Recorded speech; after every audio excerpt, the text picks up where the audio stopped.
สบายดีสวัสดีพ่อแม่พี่น้องเบิร์ดสุขุสุคนเนาะมื้อนี้ก็ยินดีต้อนรับเข้าสู่ซ่องไทยบ้านนอกพาวบรูคือเก่าพี่น้องมื้อนี้ก็มาแต่สวนเนาะแล้วก็ตอนนี้มาเล่นน้ำเบาค่ำหยอกไปทั่วเนาะพี่น้องเนาะตอนนี้มาเล่นน้ำเพิ่นเนาะด้นนั่นแล้วที่ว่าบ่ได้ไปหากันเนาะพี่น้องสำหรับมื้อนี้เพิ่นจะพาละเอกเนาะไปหาอยู่หากินเนาะเพิ่นว่า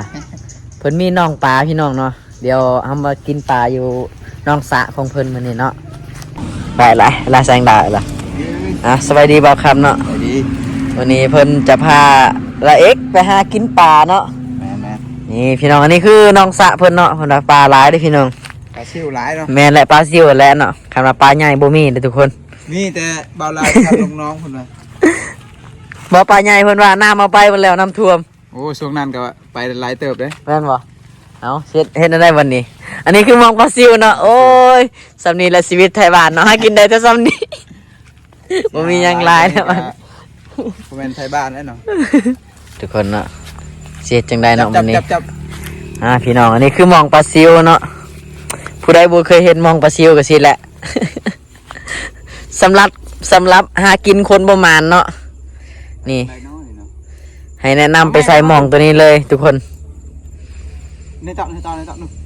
ได้เลยเอาจัดการลงไว้ลงทางนั้น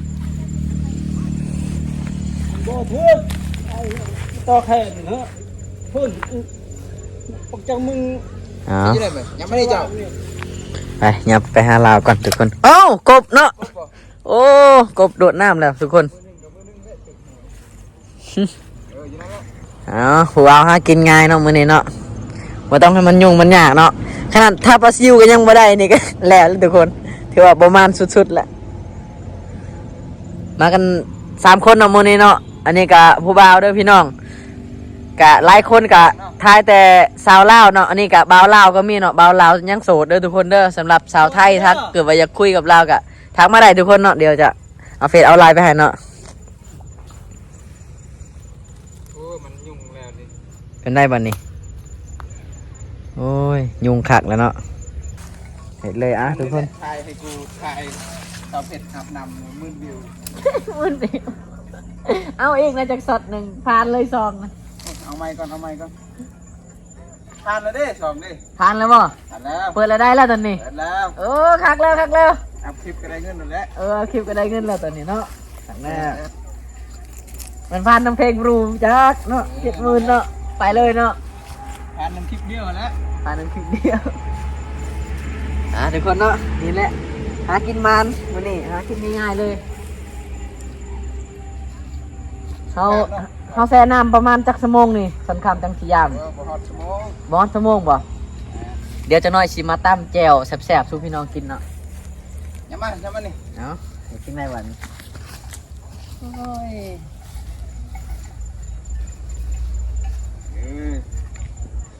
ลงมันที่บุษใบไม้นะบ่ลงเลย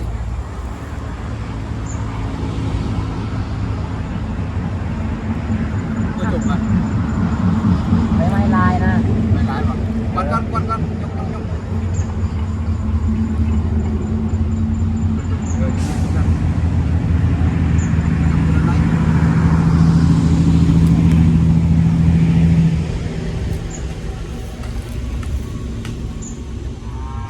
โอ้ปลาใหญ่ก็มีลีเนาะปลาใหญ่ป่ะเอาไม่เงานึกตึงเอาไม่เงามาตีดูปิดก้อนคลิปนั่นบ่ถือบ่ฮู้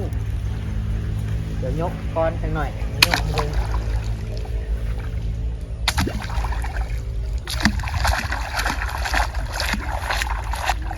โอ้ยเดี๋ยวเอามะนาวมันเนาะหนาวมีอยู่บ่มีอยู่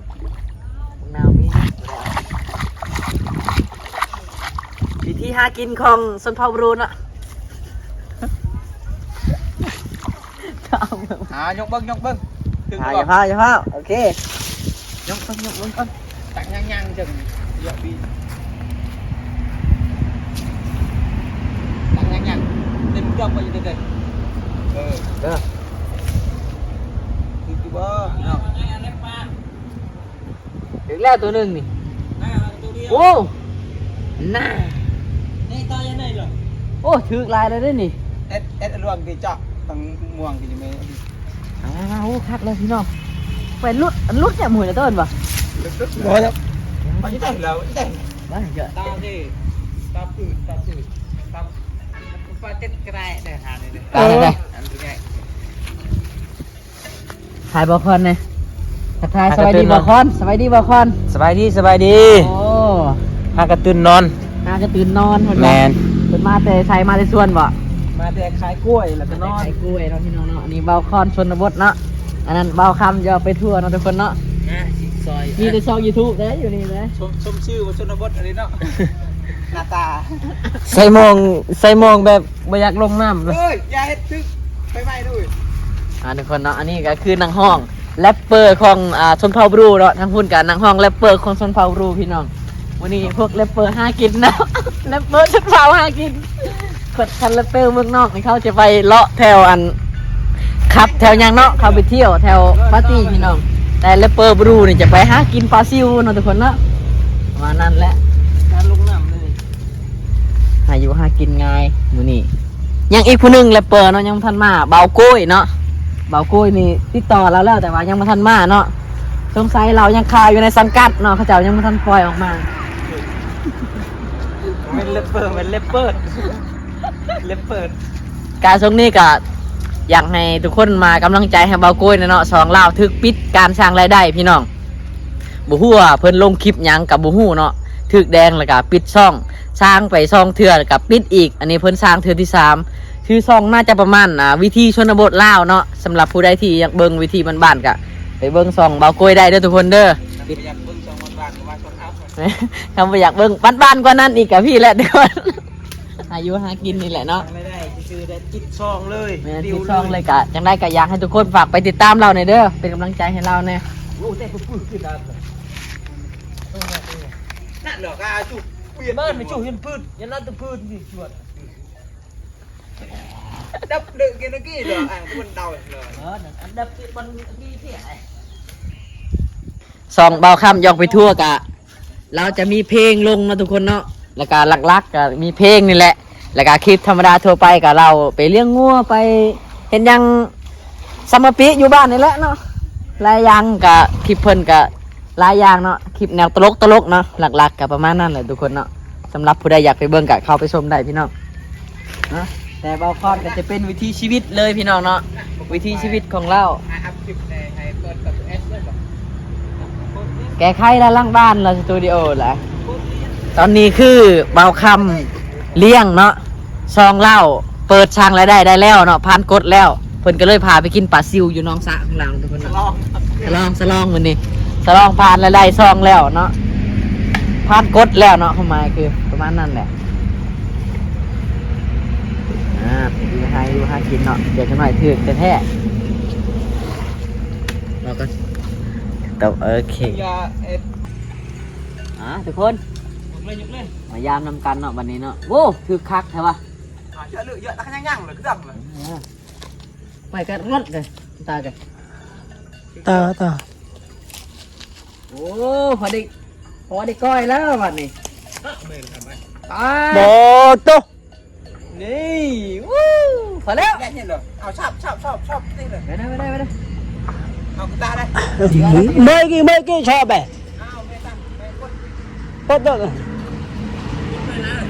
กดก่อน พอดเลย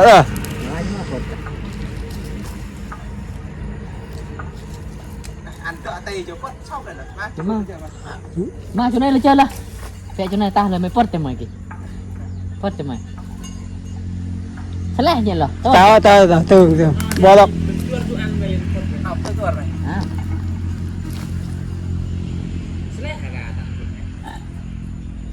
คอยกับกูกันแล้ว mong mày từng mong nào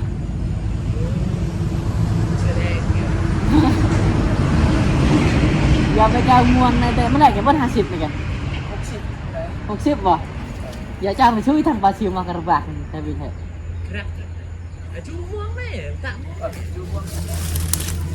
ช่วยเลยอย่าไปตัวสนามตรังเบิร์นนะพี่น้องโอ้ถือคักเนาะบอกเคยพลาด เลือกหากินปลาซิวเนาะยกให้เบาคำเลย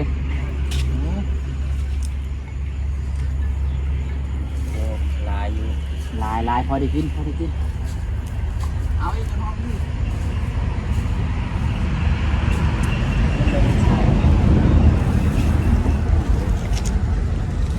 บ้านน้องเอ้ย เดี๋ยวการกล้าไป เอาแล้ว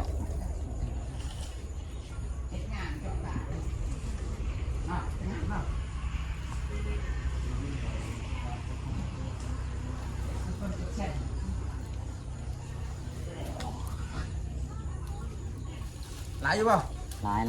ยเฮ้ย ดึงแล้วนะ ย้ายขาดเลยวะ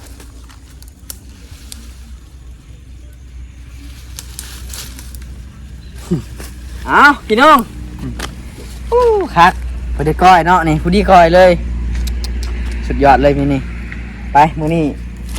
เอานุ่มเรียบเลย แซ่บๆชูพี่น้องกินเอาออกก่อน ดึงไปสับเอาเลือกไปดม เก็บอ่ะ ตกแล้วโอเวอร์แมนเนาะ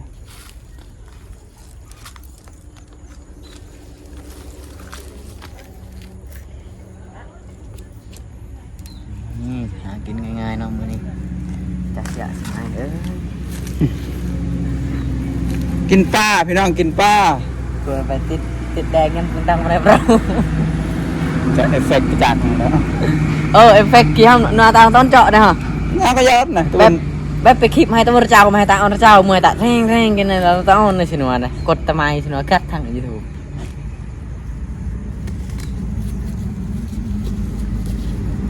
เปื่อนเนาะพี่น้อง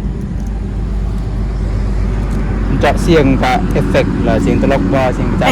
พี่เนาะ ลิขสิทธิ์ติ๊กต็อกเกมได้มายูทูบ ไปนี่เนาะนี่ปู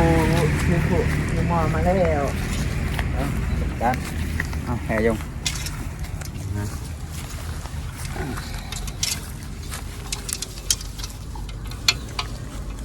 ยังหอมหนึ่งเนาะ หอมหนึ่งยังอีกหอมหนึ่งบ่ยังให้มันละลาย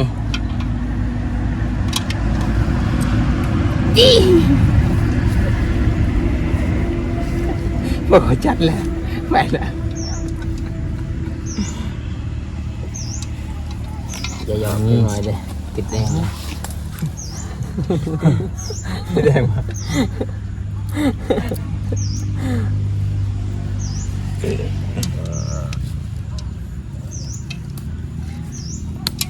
ไอ้นี่ตะวันละเมิดลิขสิทธิ์ตะวันแดงแล้วดูเรื่องซัง ช่วงนี้ก็บ่ค่อยเฮ็ดเพลงเนาะพี่น้องเนาะบ่ได้ปล่อยเพลงเนาะช่วงนี้ คอมตายเนาะ ความตายเนาะ คอมชีฮาหน่วยอยู่ตาย ตายแล้วบ่มีเครื่องอัดเพลงแล้วพี่น้อง แบ่งบ่เป็น นั่นแหละอันนี้คือโปรดิวเซอร์เนาะที่อัดเพลงนิกเพลงเนาะแล้วก็เฮ็ดบีทเนาะอันนี้คือนักห้องผู้นี้เนาะนี่แรปแต่งเพลงก็ได้แรปก็ได้มิกก็ได้เนาะเดี๋ยวนี้ก็เฮ็ดเบิดแล้วทุกคนใหญ่แล้ว เริ่มพัฒนาการเนาะเป็นฝีมือแล้วทุกคนเนาะเพียงแต่ว่าบ่อยากกลับไปอัดในโทรศัพท์แล้วเนาะ ใช่ไปอัดเดอะแคมป์หวย เมื่อก่อนเฮ็ดคลิปไป อั อั ด ด ทุกอย่างคู่ ตำนานทั้งคลิป เจ๊มิวคือ ช่วยตั้ง TikTok อันมันด่าหายซึ่งเจ๊ ไปเงียบชุดจะได้กิน เงียบสุดเลย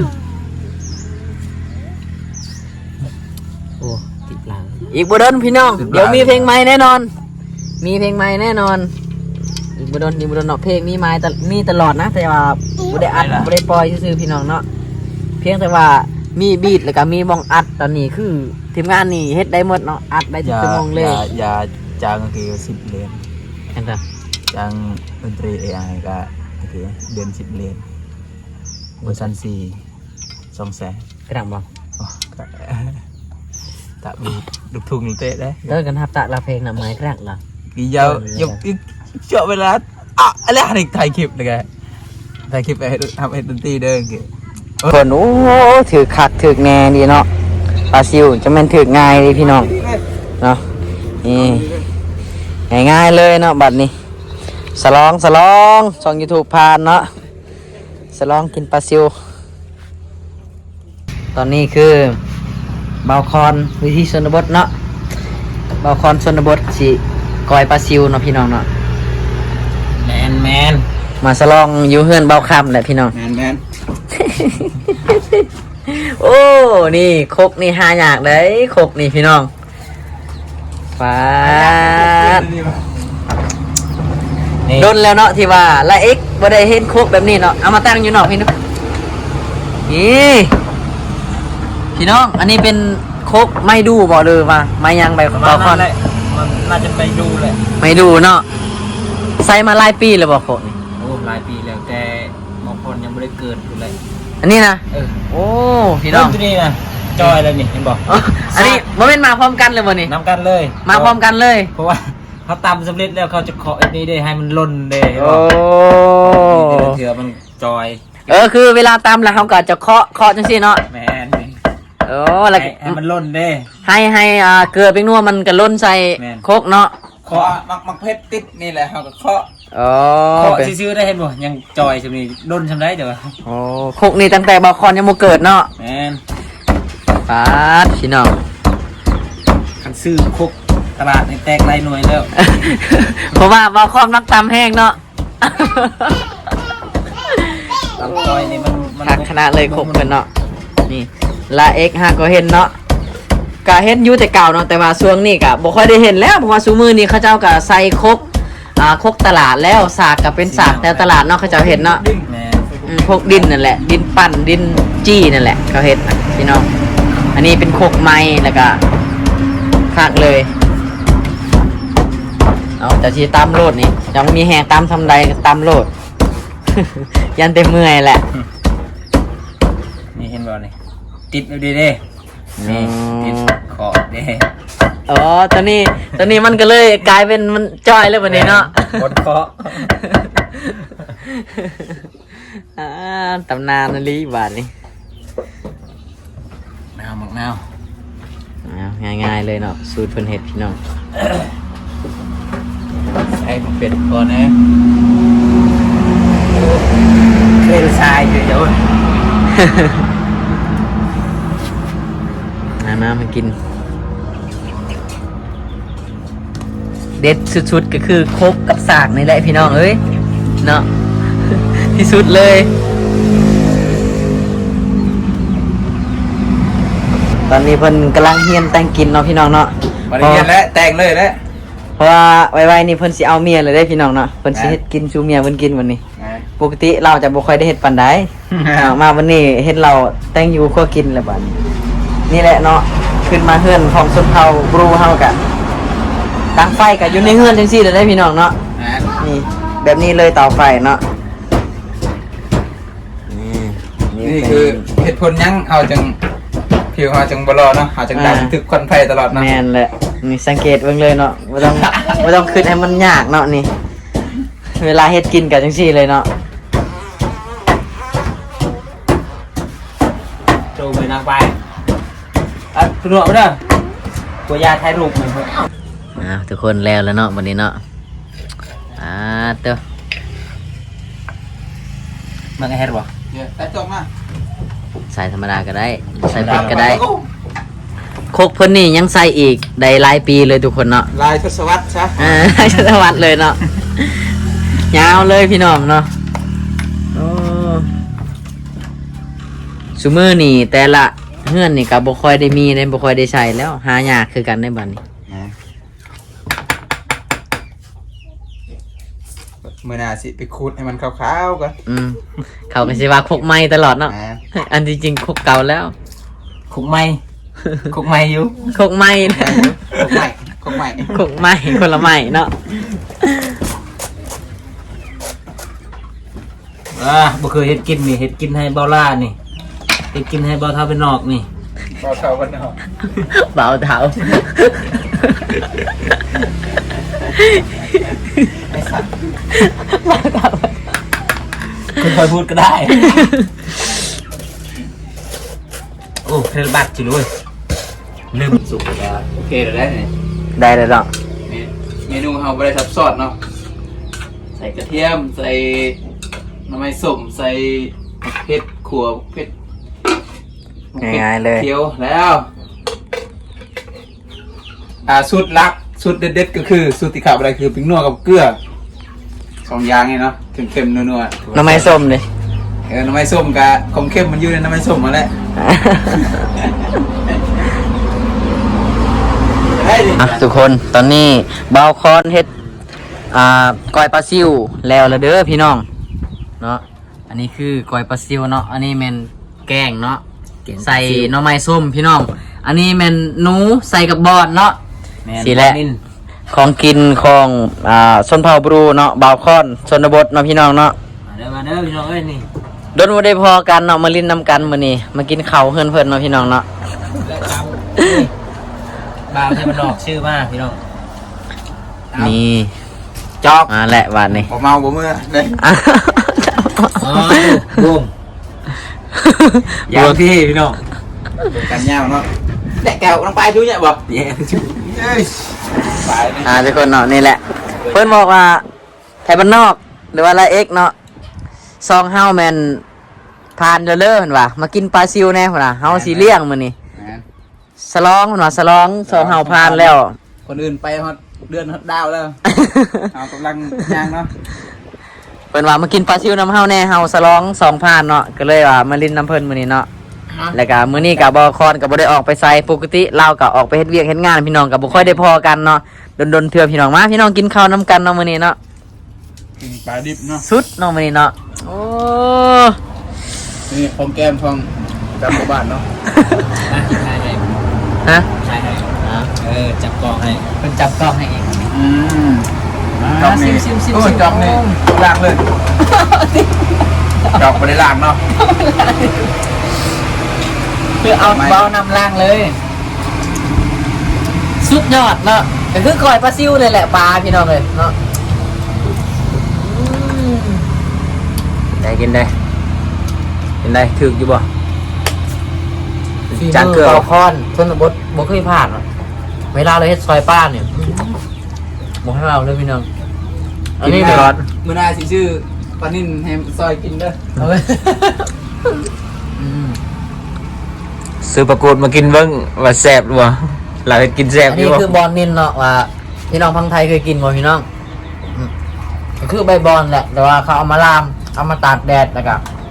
มันแห้งแล้วก็เอามาแกงใส่หนูใส่ปลาเนาะแซ่บพี่น้อง แม่น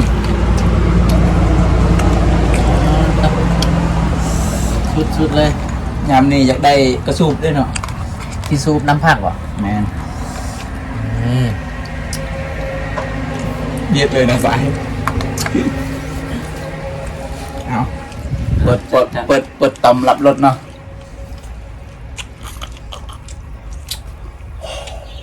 แซ่บเนาะ เฮ้ยมันล่นเซนี่นะ เอาไปยังเนาะงานบวงยังใส่บวงตักด้วยเดียวกัน เอาลีซื้อซองนะจังใดก็เปลี่ยนคือว่าเปลี่ยนซื้อซองไลน์ซื้อแต่ เบาคำซ้อนคำเบาคำยกไปทั่วเนาะเห็นเลยแบบนี้ เห็นเลยบ่ เห็นเลย คอยกับเปลี่ยนซื้อซองใหม่คือกันเปลี่ยนไปเปลี่ยนมาสุดท้ายกลับมาเป็นไทยวันนอกคือเก่าเนาะ นั่น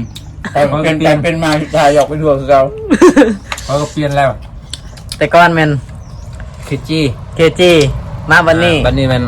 บาคอนชนบทแล้วก็คอนเคจี้ เอาทุกคนเปลี่ยนซื้อซองแต่ว่าคนเก่าแล้วเนาะ เก่า หัวใจบ่ได้เปลี่ยนพี่น้องขาดเบาโกยเนาะมื้อนี้เนาะ บอกว่ามีสาวแล้ว บ่ได้มานำ วิธีชนบทลาว ซองใหม่เรา อืม อ่า อันนี้หน่อยเลย มื้อนี้บ่มีผู้สาวเด้อมีแต่ผู้บ่าวเด้อพี่น้องเด้อ แม่นไหม เดี๋ยวตอนแรกเนาะเบาคำจะพาไปหาผู้สาวเนาะ นะสาวเท่าได้ ผมมีได้สาวไปเล่นนะ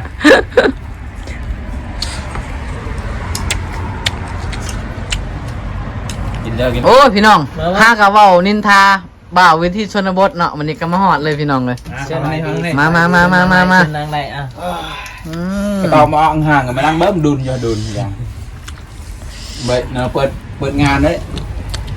กำลังเปิดงานพอดีเลย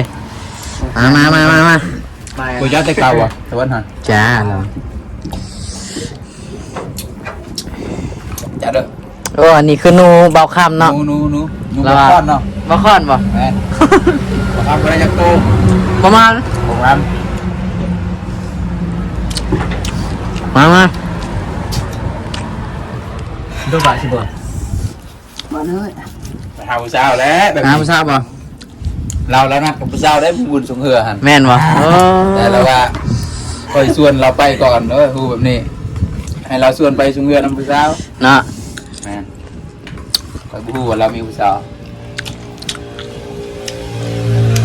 เอาโอกาสหน้า เป็นจังได มีไม่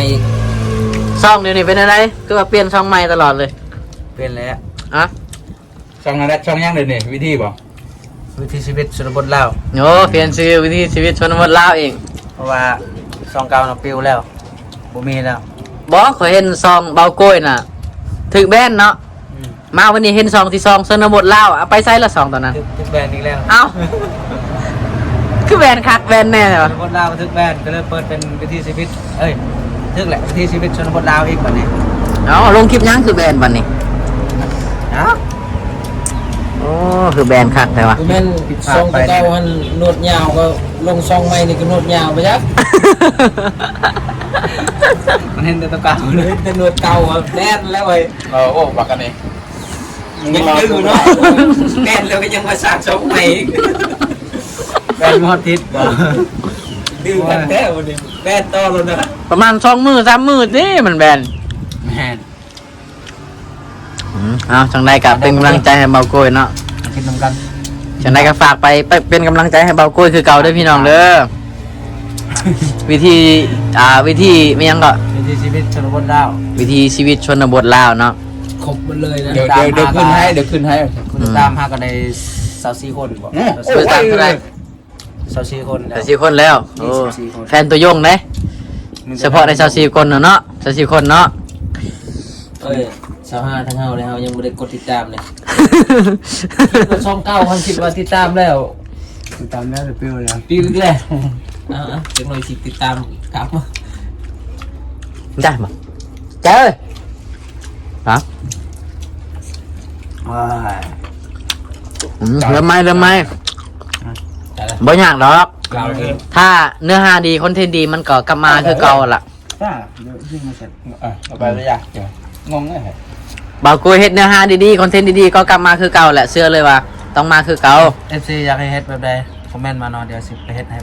หรือว่าให้ไปจีบผู้สาวไปยืนผู้สาวกลางคืนก็ได้จัดให้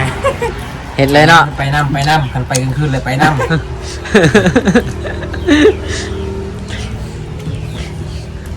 เฮาก็ ไปเรื่อยๆเหรอ